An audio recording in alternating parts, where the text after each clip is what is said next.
नमस्कार। आज हम एक अहम मुद्दे पर बात करने वाले हैं।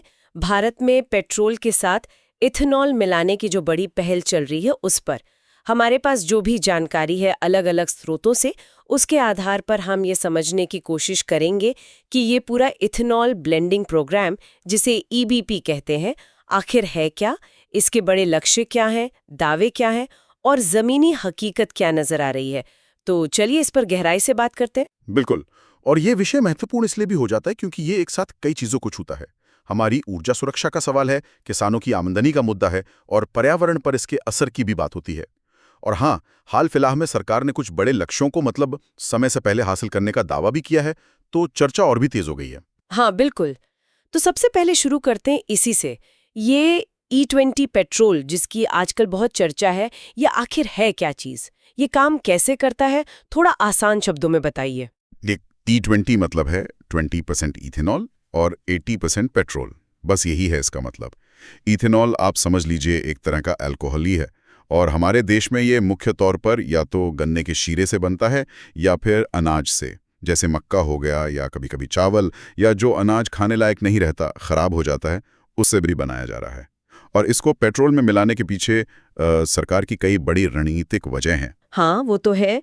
जैसे एक बड़ी वजह तो यही होगी कि भारत अपनी ज़रूरत का मेरे ख्याल से 80% से भी ज़्यादा कच्चा तेल बाहर से मंगाता है, आयात करता है।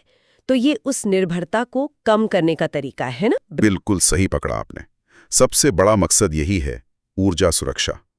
क्योंकि जब हम पेट्रोल में इथेनॉल मिलाते हैं तो हमें उतना ही कम कच्चा तेल बाहर से मंगाना पड़ता है।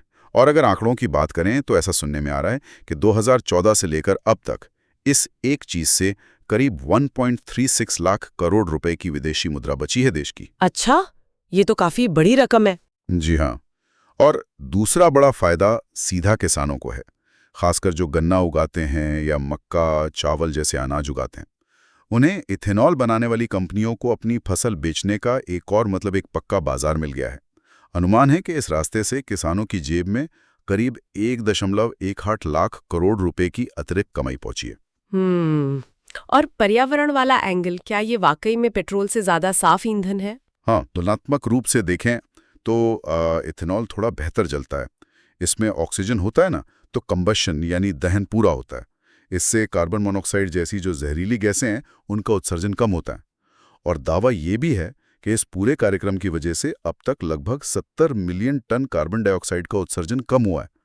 तो हाँ, पर्यावरण के लिहाज से भी इसके फायदे गिनाए जा रहे हैं। ठीक है। तो ये सफर शुरू कब हुआ था? क्योंकि ये सुनने में आता है कि शुरुआत में तो इसकी रफ्तार बहुत धीमी थी। भारत ने ये तेजी कैसे पकड़ी फिर? हाँ, आपने सही कहा। शुरुआत तो असल में 2003 में ही हो गई थी, लेकिन कई साल तक मामला बिल्कुल ठंडा पड़ा रहा। 2014 तक तो पेट्रोल में इथेनॉल की मिलावट मुश्किल से 1.5% तक ही पहुंची थी। फिर 2014 के बाद सरकार ने इसे वाकई गंभीरता से लिया। कई पॉलिसी लेवल पे बदलाव किए गए, जैसे इथेनॉल खरीदने का एक लाभकारी दाम तय किया गया ताकि जो बनाने वाले हैं उन्हें प्रोत्साहन मिले। अच्छा। फिर सिर्फ गन्ने पर ही निर्भर नहीं रहे, टूटे चावल, मक्का और दूसरे अनाज से भी इथेनॉल बनाने की इजाजत दे दी। और एक और अहम कदम था, इथेनॉल पर जीएसटी को 18% से घटाकर सीधा 5% कर दिया गया। तो इन सब कदमों का असर फिर जमीन पर दिखने लगा होगा? बिल्कुल, और काफी तेजी से। नतीजा ये हुआ कि जून 2022 में भारत ने 10% इथेनॉल मिलाने का जो लक्ष्य था, E10 जिसे कहते हैं, वो हासिल कर लिया। और वो भी जो तय समय था उससे 5 महीने पहले। हाँ, ये तो सुना था।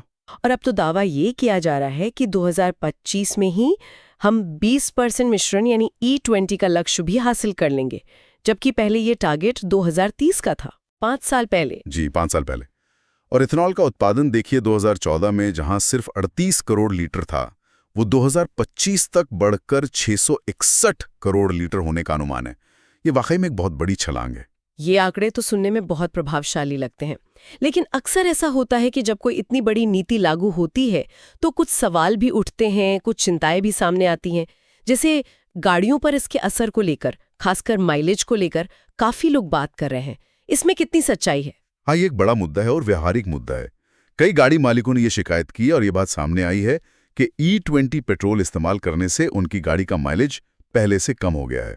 एक सर्वे का जिक्र भी आता है जिसमें करीब 44% लोगों ने E20 का एक तरह से विरोध किया। और कुछ लोगों ने तो यहाँ तक कहा कि माइलेज में 15 से 20% तक की गिरावट आई है। 15 से 20%, ये तो बहुत ज्यादा है। हाँ, ये आंकड़ा थोड़ा ज्यादा लगता है।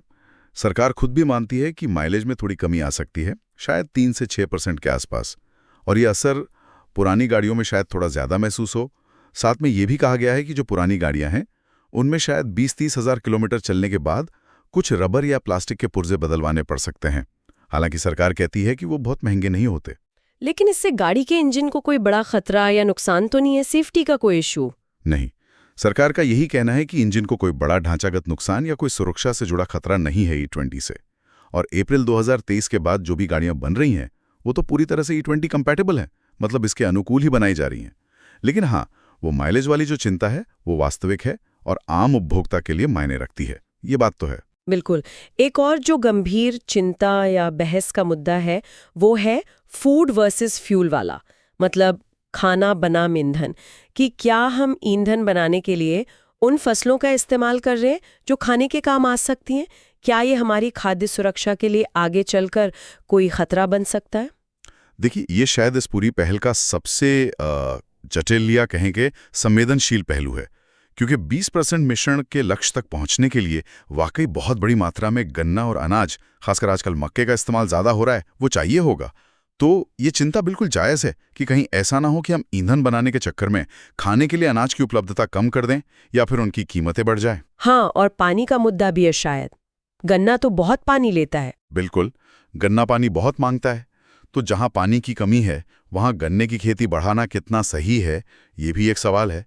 और एक दिलचस्प बात यह है कि अब जो इथेनॉल बन रहा है उसमें गन्ने से बनने वाले इथेनॉल से ज्यादा हिस्सा अनाज, खासकर मक्के से बने इथेनॉल का होता जा रहा है। तो ये संतुलन साधना कि हम अपनी ऊर्जा की जरूरतें भी पूरी करें और अपनी खाद्य सुरक्षा भी बनाए रखें और पानी जैसे संसाधनों का भी ध्यान रखें, ये एक बहुत बड़ी चुनौती है। सही कहा। तो अब आगे का रास्ता क्या है? सरकार E20 के बाद क्या सोच रही है? भविष्य की क्या योजनाएं हैं? फिलहाल तो जोर इसी पर है कि E20 को पूरे देश में ठीक तरह से लागू किया जाए, इसकी उपलब्धता बढ़े। लेकिन हाँ, आगे की योजनाएं भी बन रही हैं। जैसे ब्राजील में होता है, वहाँ E27 यानी 27% तक इथेनॉल मिलाया जाता है। तो भारत में भी इस पर विचार हो रहा है। इसके लिए मानक वगैरह तैयार किए जा रहे हैं। E27 भी? अच्छा जी, और सबसे महत्वपूर्ण जो है वो है सेकंड जनरेशन यानी 2G इथेनॉल पर जोर देना। ये वो इथेनॉल होगा जो खेती के कचरे से बनेगा, जैसे धान की पराली है, गन्ने की खोई है, मक्के के डंठल हैं। अगर ये तकनीक सफल होती है और बड़े पैमाने पर इस्तेमाल होती है तो वो खाना बनाम ईंधन वाली चिंता काफी हद तक कम हो सकती है। हाँ, क्योंकि तब खाने वाली फसल का इस्तेमाल नहीं होगा। बिल्कुल। और पानीपत में ऐसा एक 2G इथेनॉल प्लांट शुरू भी हो चुका है। इसके साथ साथ फ्लेक्स फ्यूल गाड़ियां यानी FFVs को बढ़ावा देने की भी बात है। ये वो गाड़ियां होंगी जो किसी भी मात्रा के इथेनॉल मिश्रण पर, चाहे वो E20 हो, E85 हो या 100% पेट्रोल हो, उन पर चल सकेंगी। अच्छा, फ्लेक्स फ्यूल व्हीकल्स। जी। तो कुल मिलाकर देखें तो इथेनॉल मिश्रण भारत की ऊर्जा रणनीति का एक बहुत अहम हिस्सा तो बन गया है। इसके फायदे भी साफ दिख रहे हैं। विदेशी मुद्रा बची है, किसानों को एक अतिरिक्त आय का साधन मिला है, कार्बन उत्सर्जन में भी कुछ कमी आई है। लेकिन साथ ही साथ माइलेज की चिंता है, गाड़ियों की अनुकूलता का सवाल है और सबसे बढ़कर खाद्य सुरक्षा और पानी जैसे संसाधनों पर पड़ने वाले दबाव की चुनौतियां भी हमारे सामने हैं, जिनका समाधान ढूंढना जरूरी है। बिल्कुल सही कहा आपने। ये बुरी तस्वीर दिखाती है कि ऊर्जा के क्षेत्र में बदलाव लाना, जिसे एनर्जी ट्रांजिशन कहते हैं, वो कितना जटिल हो सकता है।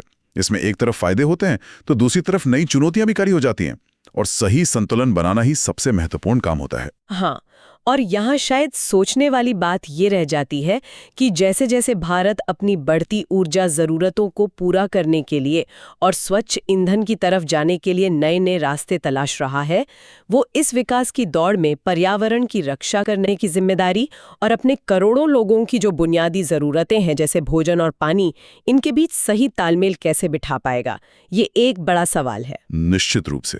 और ये एक ऐसा सवाल है जिस पर आने वाले समय में नीति बनाने वालों को और हम सबको समाज के तौर पर लगातार सोचने और काम करने की जरूरत होगी।